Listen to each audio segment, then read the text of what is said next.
Hi అండి. ఈరోజు chicken paneer curry చేద్దామని చెప్పేసి నేను చేస్తున్నానండి. నాకేంటంటే చికెన్ కొంచెమే ఉందండి. అది మా ఇంట్లో నలుగురికి సరిపోదు కాబట్టి నేను దాంతో పాటు పన్నీర్ కూడా యాడ్ చేశానండి. ప్యాన్‌లో 4 గరిటెలు ఆయిల్ పోసుకోండి.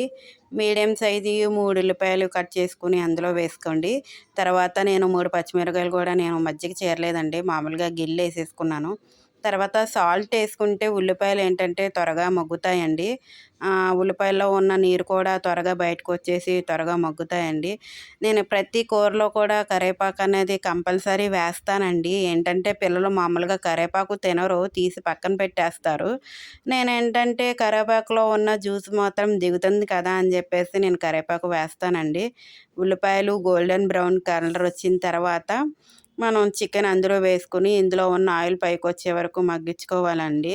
ఏంటంటే చికెన్‌లో కొంచెం చికెన్ అనే కాదండి, ఎనీ కర్రీ నాన్ వెజ్‌లో నీసు వాసన ఉంటుంది కాబట్టి పసుపేసుకొని నేను కాసేపు ఆయిల్ పైకొచ్చిన దాకా నేను మగ్గపెట్టుకున్నానండి. నేను మూత పెట్టేసి ఏంటంటే మనకి ఆయిల్ పైకొచ్చే వరకు మగ్గితే ఏంటంటే చికెన్‌లో ఉన్న నీసు స్మెల్ పోతుంది కాబట్టి నేను ఆయిల్ పైకొచ్చే వరకు నేను మగ్గపెట్టుకున్నానండి. దాంట్లోకి 2 టేబుల్ స్పూన్ల అల్లం వెల్లుల్లిపాయ పేస్ట్ వేసుకోండి. అల్లం వెల్లుల్లిపాయ పేస్ట్ వేసిన తర్వాత అల్లం వెల్లుల్లిపాయలో పచ్చి వాసన పోయే వరకు నేను మగ్గించుకున్నానండి. ఏంటంటే మొత్తం వీడియో అంతా పెడితే లాంగ్ అయిపోతుంది కాబట్టి నేను 4 మినిట్స్, 5 మినిట్సే పెడుతున్నానండి. దీంట్లో ఏంటంటే నేను గరం మసాలా లాస్ట్‌న వేస్తారండి. మామూలుగా నాకు ఎవరైనా లాస్ట్‌నే వేసుకుంటారు. నాకేంటంటే ముందే వేస్తే ఏంటంటే ముక్కకి చికెన్ మసాలా పడుతుందండి. అందుకే నేను ఫస్ట్ నుంచి నేను ముందే వేసేసుకుంటానండి.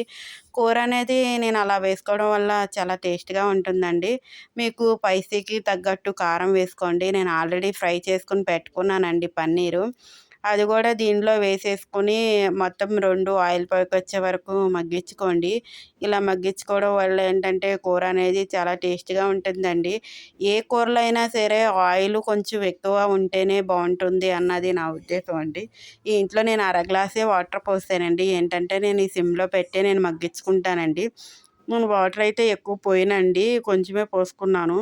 ఇది నేనేంటంటే సిమ్‌లో పెట్టేసి ఒక 10 నిమిషాల వరకు మగ్గించుకుంటానండి. అందుకనే నేను వాటర్ అనేది నాన్ వెజ్ కూరలో ఎక్కువ యాడ్ చేయనండి. నాకు కొంచెం లేట్ అయినా పర్లేదని చెప్పేసి నేను సిమ్‌లోనే పెట్టి మగ్గించుకుంటానండి. ఇలా మగ్గించుకుంటే ఏంటంటే కూర అనేది చాలా టేస్ట్‌గా ఉంటుందండి. నేను ఇందులో కూడా నాకు కరివేపాకు కానీ ఇయన్నీ కూడా నేను ఎక్కువే వేసుకుంటానండి. కొత్తిమీర అనేది కొంచెం ఏంటంటే పిల్లలకి మామూలుగా ఏ కర్రీలో వేసినా తీసి పక్కన పెట్టేస్తారని చెప్పేసి నేను కొంచెం ఎక్కువే, కొంచెం రసమన్నా దిగినా కూడా పిల్లలకి కొంచెం ఇవన్నీ మంచిదే కాబట్టి ఆకుకూరలు ఇవన్నీ ఏంటంటే పిల్లలు ఇష్టంగా, మా పిల్లలు చాలా తక్కువ తింటారండి. అందుకనే ఇలా ట్రై చేస్తున్నాను. ఆ రోజున నేను బిర్యానీ వండానండి. మా బాబు అడిగాడని చెప్పేసి బిర్యానీ వండానండి. తను తింటున్నాడు. బిర్యానీ అయితే చాలా బావుంది మమ్మీ, 2 కాంబినేషన్ అయితే చాలా బావుంది అని చెప్పి తింటున్నాడండి. మా బాబుకి ఇలా అంటే చాలా ఇష్టం. చాలామంది చూస్తున్నారు, సబ్స్క్రైబ్ చేసుకోవట్లేదు.